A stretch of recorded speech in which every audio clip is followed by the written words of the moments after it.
Hey everyone, this is Mike. Something must be in the air lately because we've received a bunch of emails and questions from podcast listeners and website visitors about quote unquote firing people. I don't know what's going on right now, but I was a little bit disturbed by what I perceive as a lack of appreciation for the responsibilities of the manager when the manager starts even thinking about firing somebody. So we're going to solve this right now. This week, we're re-releasing one of our Hall of Fame casts on the late stage coaching model. Hope you enjoy it. And welcome to the Manager Tools podcast for Monday, March 6th, 2006.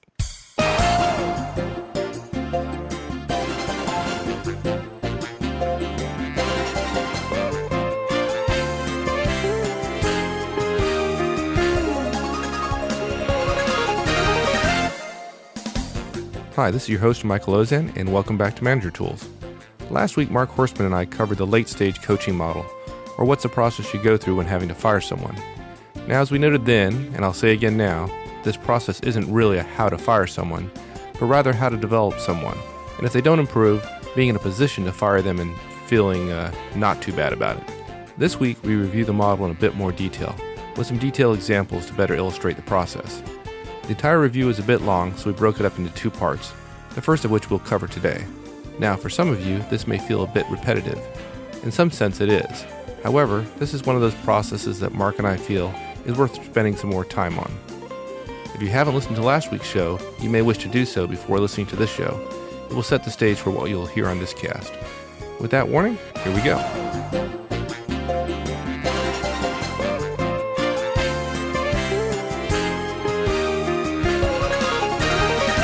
So last week, I don't think we called it this on the podcast last week, but we really reviewed the late stage coaching model. Yeah, but it was not just late stages. I mean, obviously, a Manager Tools manager ends up in late stages coaching because, in rare cases, the feedback model, systemic feedback, the coaching model don't work, or they're ineffective in changing behavior. And so I don't know that this entire set of podcasts is really not just about late stages coaching, although, of course, you have to go through these other stages. If you want to avoid putting people in corrective action all the time, Mike, then you've got to go through these other stages, and we wanted to show the progression. But I do think it's really part of the larger Manager Tools performance management, our concept of performance management. And this just happens to be performance management for those people who are not performing up to standard. Yeah, and as we said last time, is you end up in this late-stage coaching model well into the feedback cycle. So you almost end up there by surprise. The point being that you're trying to turn around somebody's performance and make them a good performer rather than starting off in this model with the intent of firing somebody. Yeah, as we jokingly referred to last time as the title exactly. of the podcast. Yeah, we have to be careful. We've already had a couple people caution us about titles of podcasts that were intended to be catchy, but were slightly misleading. We want to be careful about that. But yeah, my analogy to this is, and I was with a client last week or earlier this week, and I started with my hands close together, and then I had them diverge as they moved away from me. And I said, the reason we have to fire people is because we only start giving feedback right at the end when the hands are 2 feet apart. The whole purpose of feedback and systemic feedback and coaching is to constantly be making adjustments, so that you stay pretty close, and that way you never get in a situation where you have to fire somebody. Obviously, some people will resist managerial impact on their behavior, on creating effective behavior, or as we say in the definition of feedback, encouraging effective behavior. But it's a bit like driving in the sense that nobody starts out intending to get lost, but at some point you are lost. And basically, if you end up in the final stages, in late stages, if you do it this way with your best efforts, then the late stages don't become miserably hard, documentation-wise, incredibly burdensome, and you're essentially handling a decline professionally. Look, we don't like to be in a decline with an employee. We don't like a direct report to not do well. But on the other hand, we like the world to be perfect, and yet every company has lawyers. And so we don't want to go to court, but there are times where we end up getting sued. Where big companies end up getting sued. Think about the BlackBerry RIM patent thing right now. They all believe that they're acting on good faith, but then now look, they're in the BlackBerry situation, they're in danger of being shut down because of some patent issues. So this is the entire process. In the event that the first 4 or 5 steps fail, you'll end up in late stages coaching within your company's corporate process. But in fact, this is really just part and parcel of the larger performance management system that Manager Tools encompasses. Right. Yeah, I keep on. I'm not going to use a martial arts analogy this time because I use it all the time. But so I'll go to my other major hobby, which is flying. And we always tell students when we're teaching how to land or take off, it's all about making small corrections early. Yes. And if you make small corrections early, you don't end up having to make the big corrections that end up stalling the plane and causing you to crash to the ground. Always a bad thing when you're learning how to fly. The whole crashing thing is, Yeah, it's bad. Yeah. So, okay, so we said last week that this week we were going to take people through an example of the model and walk them through it, because there is a lot of details that we didn't cover last time. But in review, there were 6 steps of the process. Right. 1 was feedback. Right. 2 is systemic feedback. Right, which is a little different. It's the same sort of behavior, but it's different. Now we're giving different feedback. Yes. Right, now we're giving feedback about not responding to the initial feedback. Yes, exactly.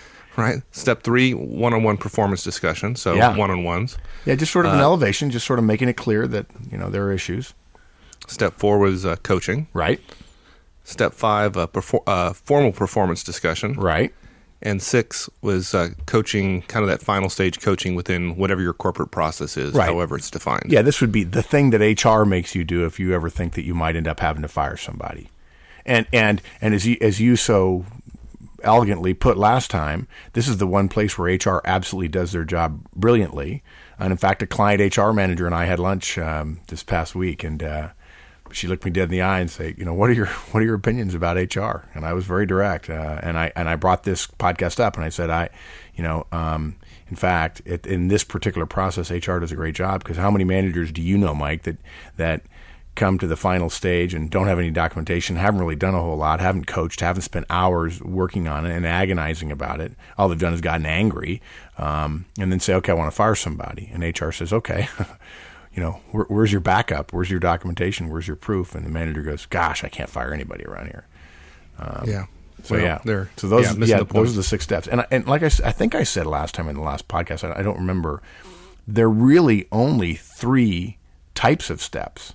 There are 2 steps on feedback, there are 2 steps on coaching, and there are 2 steps on performance discussions. That's why I go back again. And the performance discussions happen within the realm, or they can, if you choose to, and I would recommend it, they happen within one-on-ones.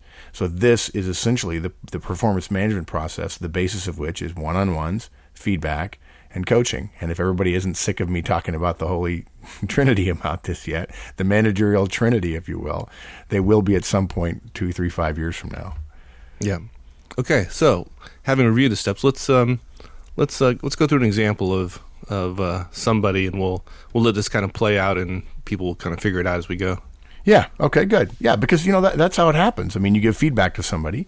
You want this to be a small adjustment. We want them to get back on track, but sometimes they don't, and you give more feedback, and they still don't, and you end up in a couple of months going, boy, I remember giving my first bit of feedback. I didn't think we'd end up here.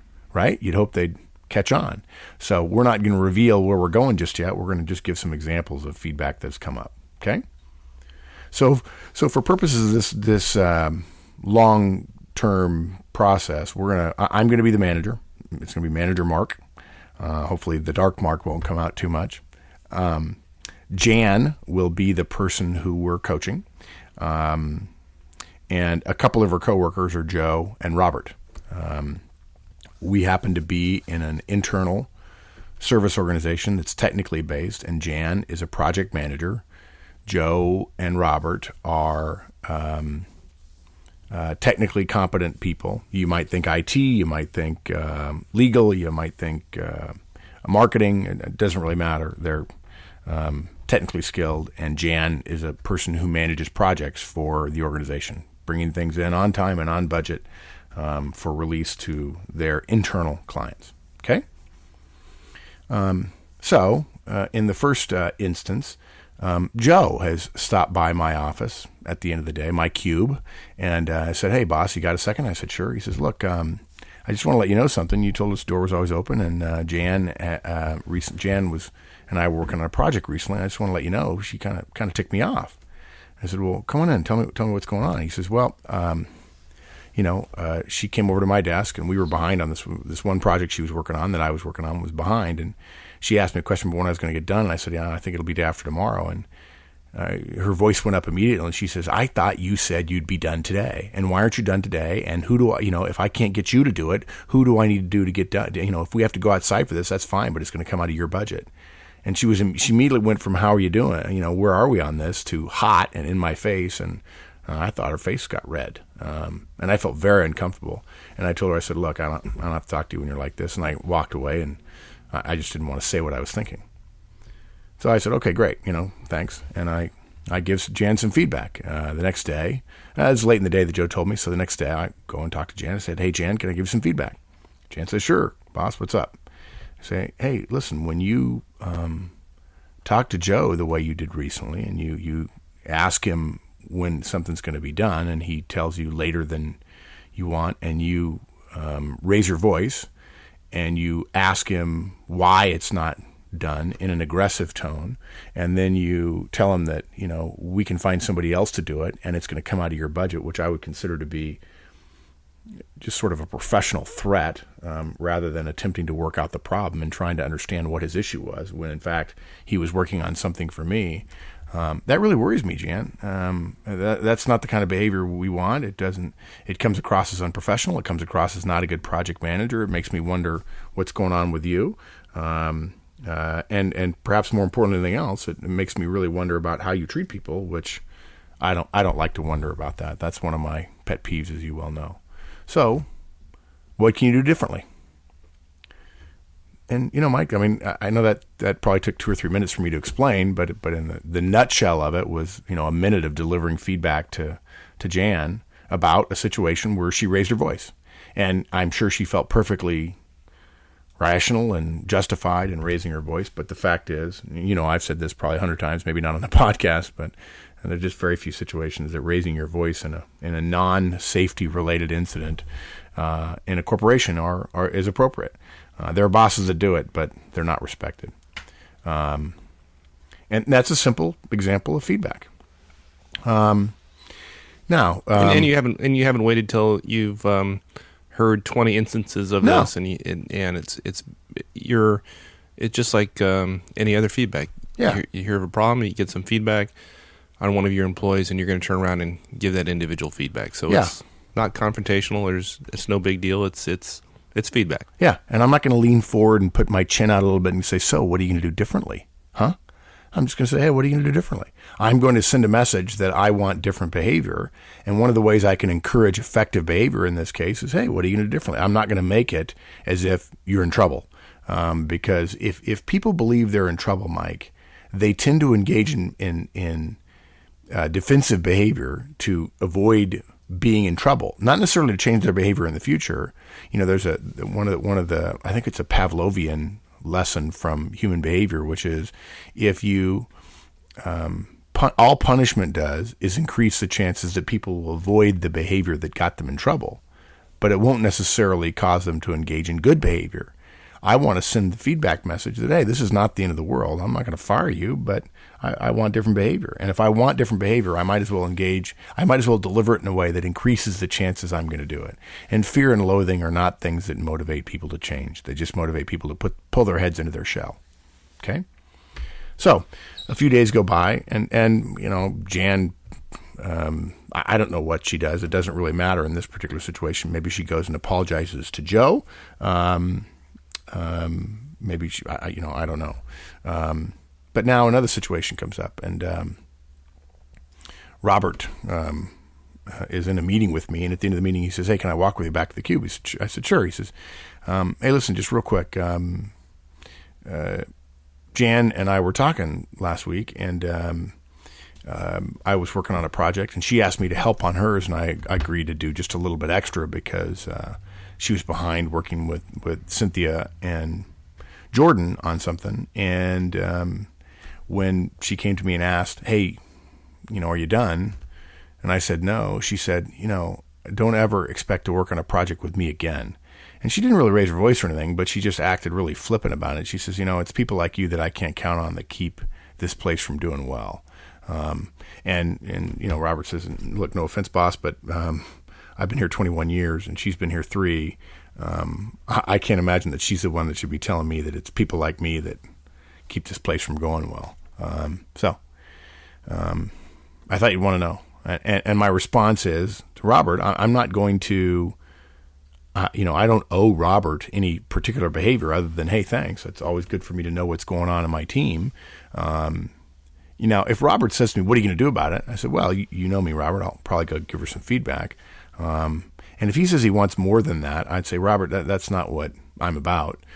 I'm not here to play tit for tat or to get into a shouting contest between you and Jan about what happened. We're not going to play who shot John here, but I'll give her some feedback because that behavior is inappropriate." And of course, if you feel like it's a sensitive issue and she comes back and talks to you about this with anything other than an apologetic tone and offer to stick out her hand and work better with you, then I'd like to hear about that too. And I hope you know that I'd like to hear when she does better. If you work on her with her project in 2 weeks and she's pleasant and polite and professional and respectful and so on, then I like to hear that as well. Feedback is not just negative, it can be positive as well. And so I obviously, this is, let's say, noon. And so I stopped by Jan's Cube. I say, "Hey, listen, can I buy you a cup of coffee?" She says to me, "Am I in trouble?" I said, "Nope, but you're going to get feedback." And she says, "Oh gosh, I guess I am in trouble." I said, "Nope. I mean, well, the only person who can get you in trouble is me. And I don't think you're in trouble. So I don't think you're in trouble." And I'd say, "Look, can I give you some feedback?" And she says, "Yeah, I guess." I said, when you work with Robert on a project like you did recently and you ask him to do you a favor and he's not even assigned to the project, and when he doesn't deliver something when you want him to, you tell him it's people like you that make this place a bad place or something to that effect, and you denigrate him even though he was willing to go the extra mile, and you give him you don't give him negative feedback, you don't give him that professional courtesy, you just essentially zing him after he was willing to do you a favor even though he got swamped because of another project that he was working on and got behind. Quite frankly, Jan, it's unprofessional. It's disappointing. It makes me wonder what kind of team attitude you have. It makes me wonder how you're doing. That I've heard a couple of these in the last couple of weeks. There's a theme here about deadlines and people that worries me. So what are you going to do differently? And, Jan shakes her head and says, I'll try to do better. I need to watch my temper. I've been under a lot of stress. And so, and that's fine. That's just an example of a couple of instances of feedback. Now, I admit that in my next one-on-one, I'd probably say something like, "Hey, you mentioned last time I was giving you feedback that you've been stressed out. Is that work? Is it family? Do I need to help? Is it, do you need some help carrying the ball? You tell me what's going on. Share with me what you can." That would be something that I would cover in my one-on-one. I'm not going to go over and revisit in detail the feedback yet. But for right now, I'm just going to make sure that she's doing okay. And that's a great thing about one-on-ones. It's not only a bucket where my directs, where Jan and Joe and Robert can come talk to me about stuff that's been bothering them, but they don't need to bring it to me right at the moment that it pops into their heads. By the same token, I don't need to address that with Jan right now. I could wait till my one-on-one with her to give her that, to reach in and find out a little bit more about how she's doing. Or I don't even have to address that. I can just ask some more questions about how her family's doing, how church is going, those various extracurricular activities she's involved in, her kids, her charity work, maybe the MBA she's trying to get at night. I'll start paying more attention. I don't know about you, Mike, but I find that when things start to get a little bit questionable in terms of somebody's performance, I start looking around and thinking to myself, what other signs might there have been that I might have missed? In fact, I think you've shared with me a couple of stories that once you had the radar up, you started noticing a lot more about somebody's performance. Or not necessarily performance, but just behavioral issues, tics and situations that made you realize, yeah, okay, we're a little further along on this path than I originally thought. Yeah. Ultimately, after a number of these kind of feedback sessions, I assume then you're going to get into systemic feedback. Yeah. And so you might have 4 or 5 or and I guess it's pretty situational in terms of how many you're going to have. Right. It may be 10 or 15. But it's not going to be generally not one or two. It's definitely not going to be one or two. And okay, so and you're not going to take us through 10 examples before we get into systemic feedback. I really like giving feedback, Mike. Can't I please? No, I'm not. But but there could be other ones here. Could be ones that are kind of unrelated. Like Jan and I are coming out of a meeting, and she says something like, "Those guys are such idiots." And I might just take her aside and think, I'm thinking this is somebody who wants to grow. And she says it loud enough that maybe other people can hear. And I take her aside, hey, can I give you some feedback? When you walk out of a meeting and say, those guys are idiots and they're our customers, and I worry that they might be able to hear me, that really concerns me. What can you do differently? And she says, I won't say that anymore. Good. Nice call. Let's be careful. Maybe they were idiots. Maybe we both think they're idiots. Maybe we got to wait till we get back to our cube.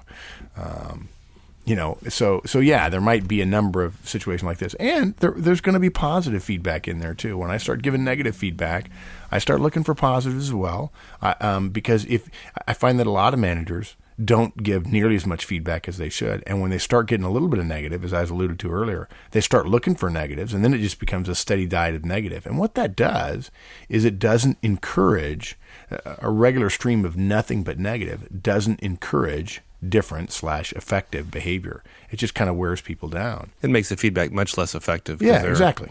As soon as you say, "Are you going to give me? Can I give you some feedback?" Their mind immediately starts to shut down. Yeah, if it's always negative. Yeah, it reminds me vaguely of the people who say, "Well, when we go to step 2 in the disciplinary process here, tantamount to step 3, which is firing, we give them really, really hard goals so we know they'll fail." I mean, that just seems so counterproductive to me. It's like, you don't have the guts to be frank and say, we're going to fire you in 6 weeks, but we want to give ourselves lots of documentation. It's not, if you're giving feedback with the idea of zinging somebody or, having an edge to it or sending a subtle message, that's not the purpose of feedback. Feedback is just feedback. Your body tells you when you stub your toe, it hurts. And the reminder is, hey, next time, don't stub your toe. It's not, little barbs and thorns are not reaching up to poke at your toe. It happens. It's a mistake. Nobody intends to make mistakes, but they happen. And we get feedback and we move on. So, okay, all right. So what happens? What happens different when you go to systemic feedback? What changed, and what's the change in tone with your subordinate? Yeah. First, let me just say that this is a critical part of feedback. And I think that most managers think of feedback in coaching, or probably many managers, not being manager tools managers, just think of feedback and step 2. I mean, they give some feedback and they don't like it, and they say, look, you're on step 2, or, you're not going to get a bonus this year because you're ticking me off. I like this step because it allows you to continue to monitor their performance, to continue to gather data, and it avoids going to the first part of coaching. Look, coaching's fine. It's not hard to do. But feedback is not something that requires weekly monitoring. It's something that you're in contact with your employee. And so anytime you can avoid escalating through the performance management, the late stages performance management process, you should. And this is just another step that sends a different message about the same type of behavior. It's kind of like, hey, listen, you continue to do this stuff. I'm not saying that we're going to behave a lot differently, but you should know that the continuation of poor performance has different implications than the first and second instance of poor performance. And I think that's a critical thing. It's kind of like 3 strikes are out. You can't keep getting the same negative reward, if you will, for the same behavior. Otherwise, some people will just get comfortable and say, well, I'm okay with not getting a bonus. I just want to keep my job. No, that's not the way it works. We're gonna ratchet up the implications of your poor performance, which really is another way of saying we're really talking now about their lack of willingness to change. Yeah. Okay. So what does systemic feedback sound like? Okay. It sounds like this. So Jan, can I give you some feedback? When you have a period of weeks, when there's been a period of weeks, the last 5 or 6 weeks, and I've given you several pieces of feedback about managing deadlines and how it affects you working with other people in terms of your instance with Joe and Robert, and and Cindy and Jordan, I begin to get a little bit worried. What happens is I get worried that we have a bigger issue on our hands than just you being a little bit late. You've been telling me that you're going to watch that, and yet I don't see any change. Your performance begins to suffer, and I begin to wonder whether or not you're either capable or maybe not willing to make the change, or perhaps capable and or willing but unable to see the value of the change, and I'm getting concerned. So what can you do differently? Now, I will say that many people, there are sort of three different responses to systemic feedback, Mike. The first one is they don't get it. They just think they're getting the same feedback as before, right? They don't see the systemic piece that now we're adding in the lack of willingness to change, lack of capability to change, or belief that it's not important. Kind of, well, okay, I can continue doing this because I've got a lifetime job or whatever. Yeah, that would be a critical mistake, I think. Yes, obviously. The other two behaviors is they feel like you're just piling on, you're rehashing old feedback, and so they have a very defensive response to it, because when you start talking about people's capability and willingness to change, they do see the systemic part, but they get more defensive. And usually that takes the form of, am I in trouble here? And, the answer to that question is, to me, always, no, you're not in trouble. In fact, I've had somebody ask me when they were in step 2, am I in trouble? No, you're not in trouble, but you are in step 2, and it is the last step before you get fired. Well, gosh, that sounds like trouble to me. I said, well, I don't know how you define trouble, but you're in step 2, and if you continue to behave this way, in 3 weeks, you're going to be fired.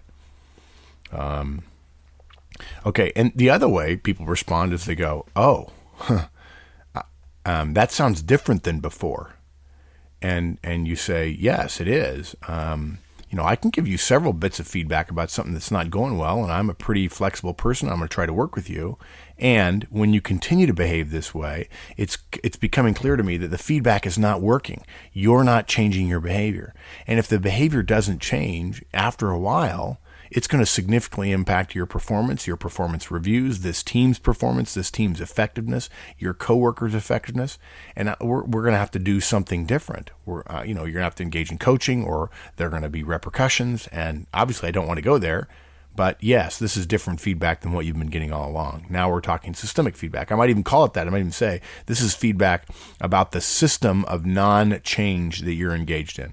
How many times would you expect to have this kind of conversation? Is this like feedback in the sense you're going to give systemic feedback a number of times, or is this a one-time Great question. shot? No, it's not a one-time shot. It would depend. If I saw a 10% improvement after systemic feedback, and by the way, people don't always magically snap their fingers and become exactly what you want them to be. I know that'll disappoint a lot of people out there, but gee whiz.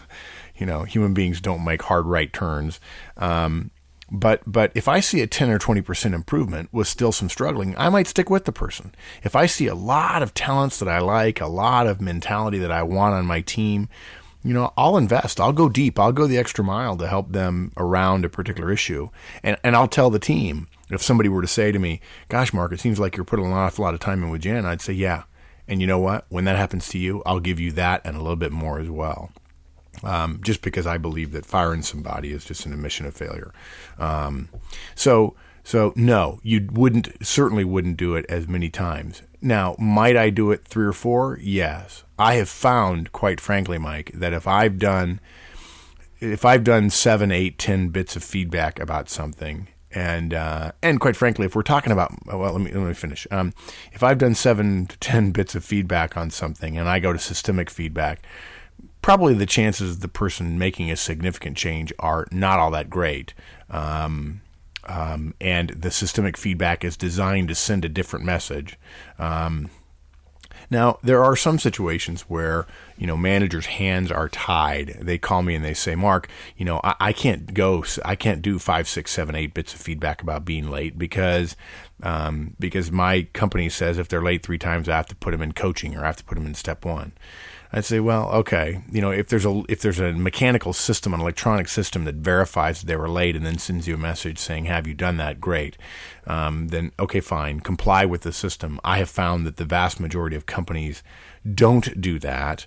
There is some leeway, and I always applaud managers who are willing to give a little bit more leeway. On the other hand, I think a lot of managers miss a lot of times that people are late, for instance, and so if you found they're late 7 times, they've probably been late 20 times, which, you know what, we can expect adult and professional behavior from adult professionals, and that means they shouldn't be late 20 times. So no, I think twice, 2 bits of feedback, Mike, systemic feedback. Now recognize there's a bigger gap between systemic feedback because we're not going to give them systemic feedback and then the next time they make the same mistake, immediately come back and give them systemic feedback again. I might wait several bits of feedback, and you might actually give regular feedback in between issue 1 and issue 2 of systemic feedback. And in fact, in this case, what I'd like to do, let me give you an example of some different systemic feedback that we could give to Jan. Because remember now, she's got 2, hopefully our listeners have seen there are 2 issues here. One is how she treats people, and the other is that her projects, that she has an issue with time. So I might say this, Jan may give you some feedback. And by the way, systemic feedback I would tend to give in my one-on-one because it's not about a particular incident, it's about a series of incidents, so it's not as time-based. It doesn't need to be as close to a particular incident, since we're talking about a series, than normal feedback is. But it would sound like this. Jan may give you some feedback. When you tell me that you're green on a project for 20 of 24 weeks, and then suddenly we become red at the 22nd week, and then you miss the deadline, and when you are late in middle and late stages on the projects we mentioned several weeks ago with Joe and Robert, and then you tell me you're going to be on time, and then you're late and late again, here's what happens. I begin to doubt that you're being candid with me about what's going on in your projects early on. I begin to doubt that you're really able to manage the timeline of the projects effectively, even though there are some that are coming in on time. I'm guessing that those are happening fairly straightforwardly, and they don't require a project manager's best efforts. And on the ones that require your best efforts, you're not giving us your best. And I'm beginning to wonder whether or not in the future you will be able to bring projects in on time. And so I really see this as a systemic issue. What can you do differently about this? So in that case, it's not just necessarily the ability to change. It's more of, I don't see you being able to do your job in the future. You're not doing your job well now, and I've continued to talk to you about it, and you continued not to step up to the standard that I asked you to do. So that's how it could sound, either in terms of capability and willingness in the first instance, or in terms of literally ability to do your job because you've not been doing it for the last several weeks. Well, that's where we'll cut it off for today's show. We'll complete the conversation next week. A couple of notes before we go. First, if you haven't listened to the Members Only podcast, you'll want to do so. We start going into a bit more detail on the DISC model that we covered on our Improve Your Feedback show a couple weeks back. We got a lot of positive responses to the model, so we're going into much more detail on the Members Only shows. Now remember, registering is free and it's easy. Just go to the website and you'll see a register link on the bottom left of the site. Second, we've recently implemented some new discussion forums on the Manager Tools site. We found that the blog isn't really a great mechanism for carrying on detailed conversation about the topics we cover here. So we hope to remedy this a bit with the Manager Tools discussion forums. And Mark and I encourage you to post your comments and questions there, effectively sharing your experiences and learnings with the larger Manager Tools community. You'll find the link on the website at www.manager-tools.com. It's also the beginning of the month, and so you know what to do. Go to Podcast Alley and drop your vote for us there. As always, there's an easy link on our website, and Mark and I really appreciate when you take the time to do so. So with that, thanks again for joining us, and we'll see you all again next week. So long.